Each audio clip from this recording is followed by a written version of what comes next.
मैं बहुत जिम्मेवारी से ये बात कह रहा हूं कि चुनाव आयोग के पास कानूनी तौर पर एसआईआर करवाने का कोई औचित्य नहीं है।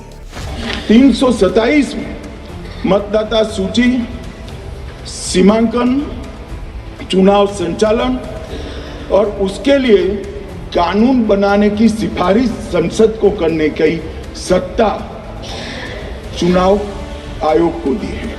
कल हमारे सदस्य मनीष तिवारी कहते थे गहन पुनर्निरीक्षण का इनको अधिकार ही नहीं। आर्टिकल 327 पूर्ण अधिकार देता है कि मतदाता सूची इस व्याख्या के आधार पर बनाने का अधिकार चुनाव आयोग को है।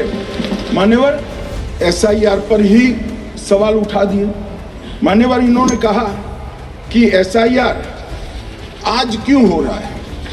मैं इनको थोड़ा इतिहास और मान्यवर एक नई फैशन हो गई, इतिहास बताते हैं तो नाराज हो जाते हैं कि आप इतिहास मत बताइए। अरे भला कोई भी प्रक्रिया, कोई भी देश, कोई भी समाज इतिहास को छोड़कर कैसे आगे बढ़ सकता है। इतिहास कोई भी समाज का महत्वपूर्ण अंग है। मान्यवर हमारे लोकतांत्रिक इतिहास की शुरुआत 1952 से हुई।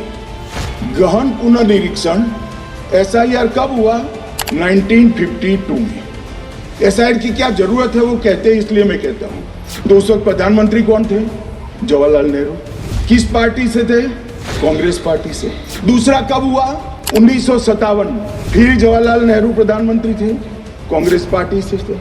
तीसरा हुआ 61 में, उसमें भी जवाहरलाल नेहरू प्रधानमंत्री थे और कांग्रेस पार्टी थे। 65-66 में भी हुआ एक ही गहन पुनर्निरीक्षण 2 साल में हुआ। उस वक्त भी श्री लाल बहादुर शास्त्री प्रधानमंत्री थे, कांग्रेस पार्टी थे। 83-84 में हुआ, इंदिरा जी थी। 87-89 में हुआ, राजीव गांधी थे। 92-93-95 में हुआ, नरसिम्हा राव थे। 2002 और 3 में हुआ, तब श्री अटल बिहारी वाजपेयी। मान्यवर 2004 में गहन पुनर्निरीक्षण समाप्त हुआ, तब डॉक्टर मनमोहन सिंह जी प्रधानमंत्री थे। तो 2, 3, 4 का एक गहन पुनर्निरीक्षण हुआ, एसआईआर हुआ। उसमें 2 साल एनडीए के प्रधानमंत्री थे, भाजपा के थे, और 1 साल डॉक्टर मनमोहन सिंह। 2004 के बाद सीधा 2025 में गहन पुनर्निरीक्षण हो रहा है और इस वक्त हम हैं।